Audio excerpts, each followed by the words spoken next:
Hey everyone, welcome back. So today is Wednesday. We got a busy day ahead of us. We got quite a few things to cover, so let's get into it. Obviously, we're going to cover Bitcoin, see where it did today. It was up pretty high today. It was actually up at like 24,000 something. We'll take a look at it.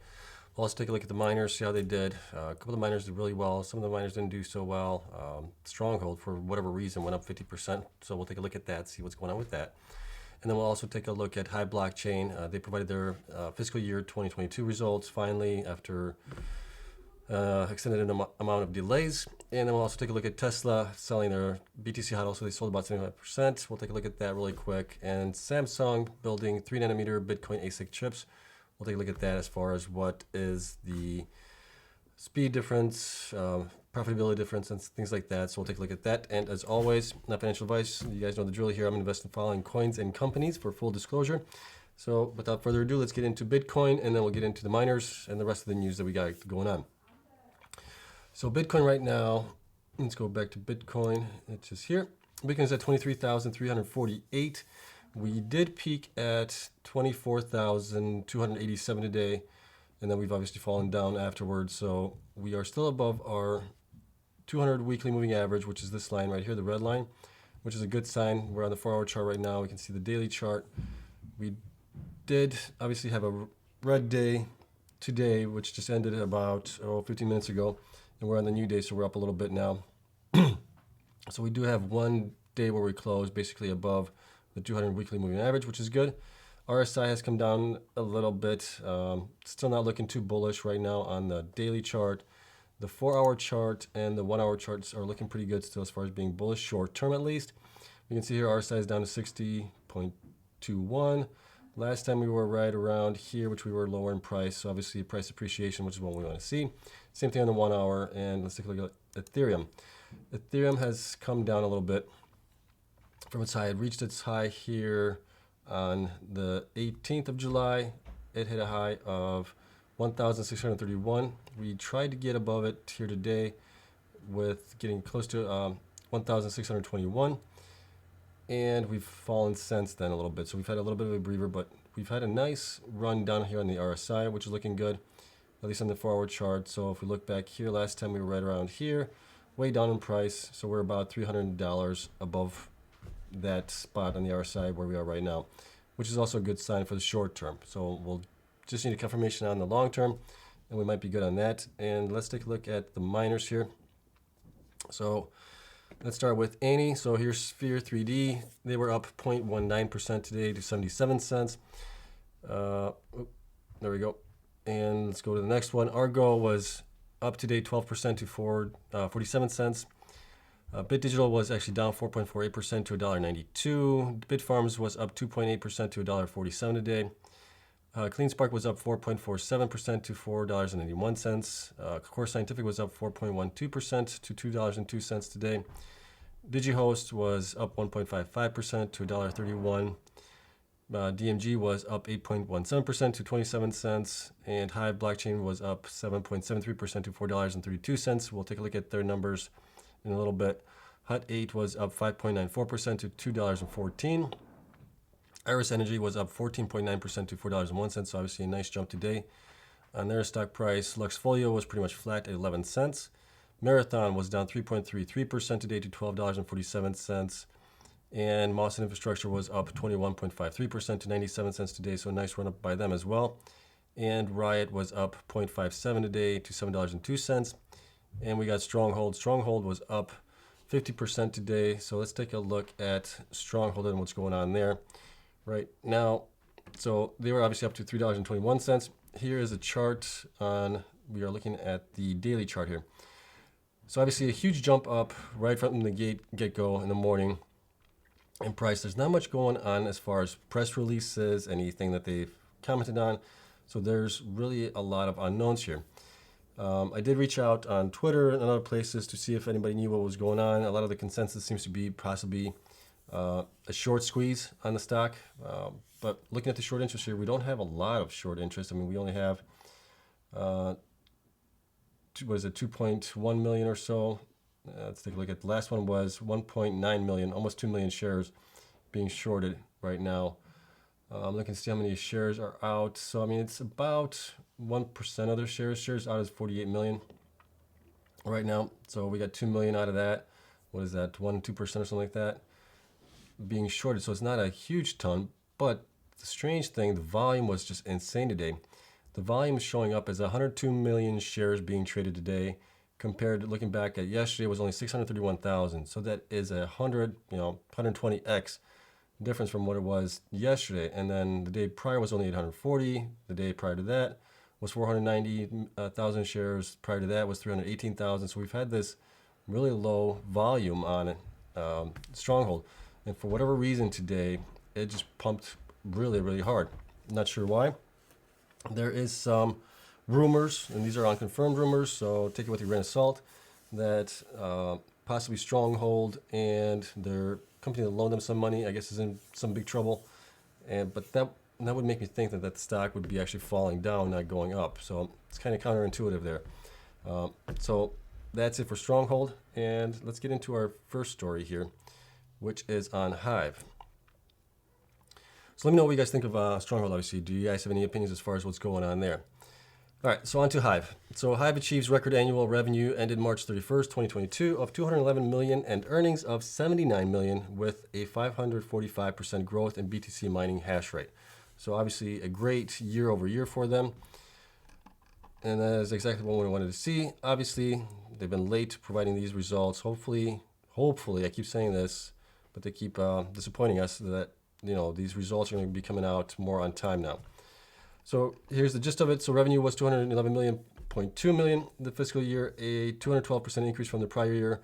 Record net income of 79.6 million, up significantly from 24.1 million a year earlier. Basic income per share grew 191% to $1.02 from 35 cents during the prior year. So obviously nice, great, huge growth there. This is really good. Continuing on here, we'll take a look at some of the numbers that they have here. I'm not going to go through all of this stuff. There's just some things I wanted to highlight. For the quarter, which is right here. So for the quarter, Q4, which ended obviously in March, they basically revenue was 49.78 million.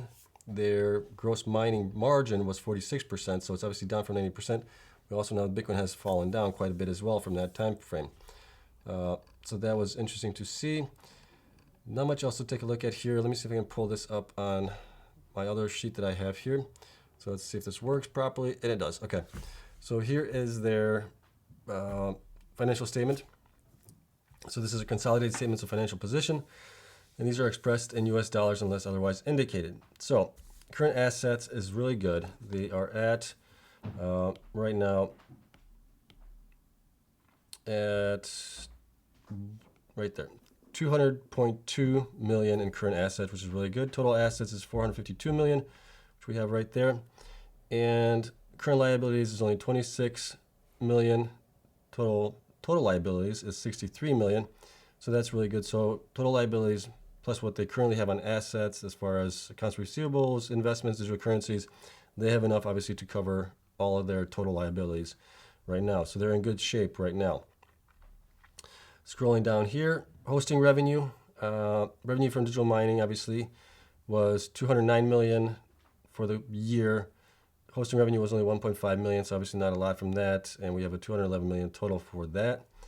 Expenses was pretty good, 14.4 million compared to obviously 5.5 million here, which wasn't, obviously they grew quite a bit as far as, basically almost 4x here. And we have this at only 3x. So that's really good, right? We wanted to have that to keep up with at least with the growth there or be lower than it, which is it is here, which is really good. So this is a nice thing. Net income for the year was 79.62 million compared to 24 million, which is also obviously pretty good. It's also like a 3x here on the growth. And net income, comprehensive income for the year was obviously 92 million, and we had 34 million here, so almost 3x. And then obviously the $1.02 basic income per diluted share. So overall, really good year for them. Strong growth, did a lot of great things. A couple things that I want to talk about here as far as overall progress and things like that. I did listen in on to their conference call today. Unfortunately, it was a pre-recorded conference call that they just put out on the Zoom call, so no Q&A afterwards. I really wished they would have done a Q&A. It would have been nice to get some people on there to ask a couple questions as far as What's going to happen? Obviously, we know that Ethereum developers are saying possibly September is when they're going to switch over from proof of work to proof of stake. It would have been nice to get at least some thoughts on it from Frank as far as what they are planning to do with their high computing units. What's the strategy there? He did tweet on Twitter today that somebody asked a similar question like that, and he said spreading FUD or something like that, which is kind of like, just answer the question. What's the big deal? You know, it's something that's eventually going to happen. If it happens, we would like to be prepared, obviously, as investors. What are your plans? If it's not going to happen, great. We can continue mining Ethereum and we'll be fine, right? So there's always that. The other thing is obviously, like I said, the Q&A. I wish they would have done a Q&A. This is like the second or third time they haven't done a Q&A. So that's starting to irk me a little bit. It would have been nice to obviously get some questions in. I think I might have put in a question in there as well. One of the questions that I had was obviously, what is your growth plan going forward as far as with the ASICs from Intel? They did post an image of one of the Intel ASICs. I did tweet about it, so you can check it out there. And just overall, I think they need to do a better job communicating with their investors and doing like a Q&A. So that's just my 2 cents on that. But other than that, great quarter, and we'll see how things continue on for them. So we covered that. Oh, we'll take a look at my spreadsheet here really quick that I have for them. So I did have them at 52.7 million roughly in revenue for Q1. I was off by a little bit. I was off by 5.85%. They came in at 49.7 million, 49.8 million roughly. So I was high on that a little bit, and that's probably contributed to the Ethereum mining, which I don't track as well as I do the Bitcoin mining part of it. And I think that contributed to the overall, where I had it higher than where they had it actually. So I'm still pretty proud that I was within 5.5%. Would have liked to have been closer, but we'll take what we can get. So based on that number, we are looking at the total revenue for the last 3 quarters of 170.5 million, combined total of 211 million.026, and we're using this number down here, the estimated for April, May, and June, which we're looking to be possibly around 40 million, based on what we've seen here in April, May, and June. So that gets us to the 211 right here, which is the 40 million right there. So hopefully we'll get the first quarter numbers from them in sometime. Well, I doubt we're going to get it in July, but I'm hoping that we get it at least sometime in August to get an updated number there. Based on that, also that they reported they're at 50% net income right now. So they are trading at about $3.86 would be at, where are they at now? $4.32. So if we increase that to 4, that would get us to $5.15. I still think they're way undervalued. I think as growth companies, they should be around a 15 PE. They are growing, obviously. So I think at 50% net income, because obviously margins have decreased because Bitcoin price has fallen down, we would be at $19.30 right now. If margins improve or Bitcoin price goes up, they could be obviously at $28.95 if that's the case. If they get closer to 75% margins, net income from gross revenue. So that is kind of our target here. That's kind of what we're looking for. Obviously, we want to see continued growth. We want to find out more about the ASICs from Intel, and that would be it for Hive. Let me know what you guys thought of the numbers, what you guys thought of their quarter and everything else in the comments down below. Love chatting with you guys there. Okay, so next story. Let's take a look at this one here. Next story is on Samsung. So this was published July 19th, it looks like. Updated July 18th. This is where July 19th, 1 a.m. Okay, pretty recent, within the last couple of days. So Samsung's new mining chips will be 45% more efficient. So tech giant Samsung said it's currently working on a 3 nanometer mining chip that will be 45% more energy efficient. That is great. The new chips are estimated to have 23% higher performance and are expected to significantly reduce carbon emissions in the mining industry, which is also good. And one of the first mining hardware, Antminers S1s, which was produced in 2013, had a 55 nanometer chip. Big difference, obviously. Currently, the best mining equipment on the market is the Antminer S19X with a 5 nanometer chip, and I think the XP is still at 5 nanometer, but it's at like 140 terahash, which was produced in 2022. So I just wanted to do a quick analysis with you guys on this and what it would represent. So I did create or updated my mining calculator spreadsheet here. A couple of things that we did in here was change the watts from 3,300 watts to 2145. That's basically a 45% decrease in electricity usage. And we also changed the hash rate here on the miners from I had it from 20 terahash up to 100 terahash. Now we're going from 1,000 or 100 terahash to 180 terahash.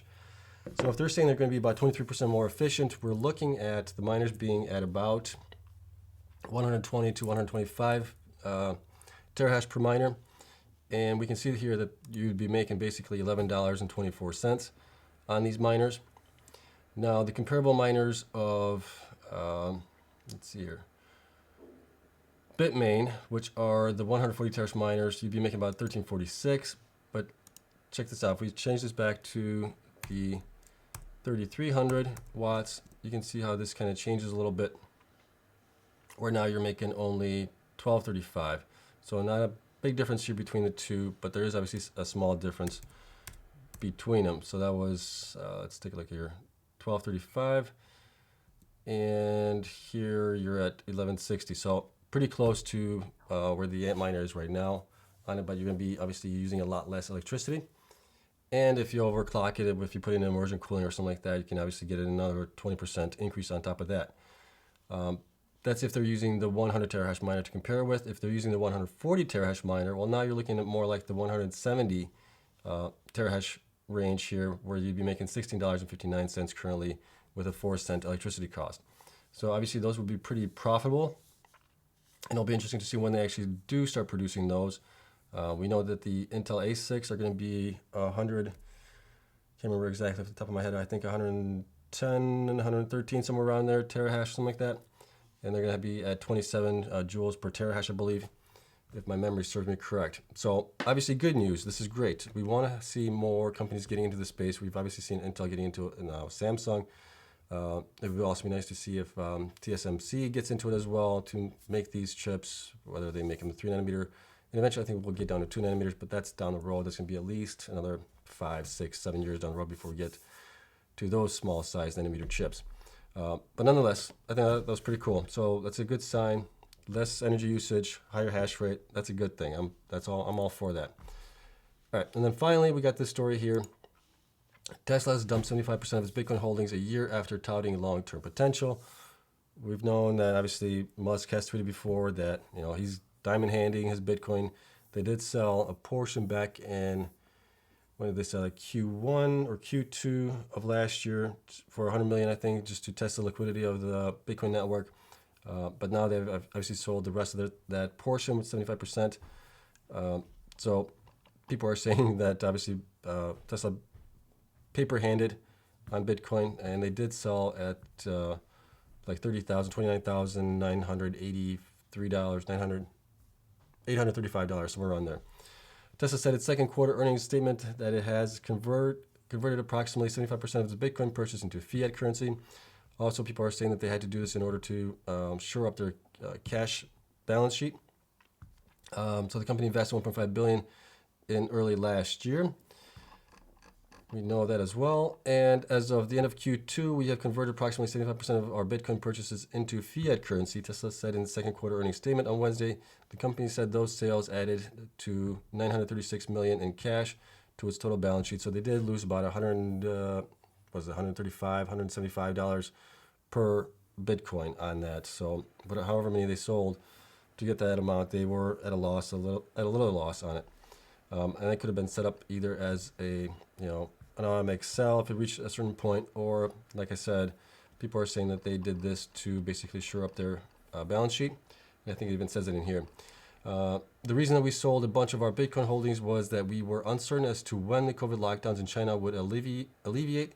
So it was important for us to maximize our cash position. There we go. Musk said in an earnings call on Wednesday, this should not be taken as some verdict on Bitcoin, he said, adding that Tesla is open to increasing its crypto holdings in the future. So that's obviously a good sign.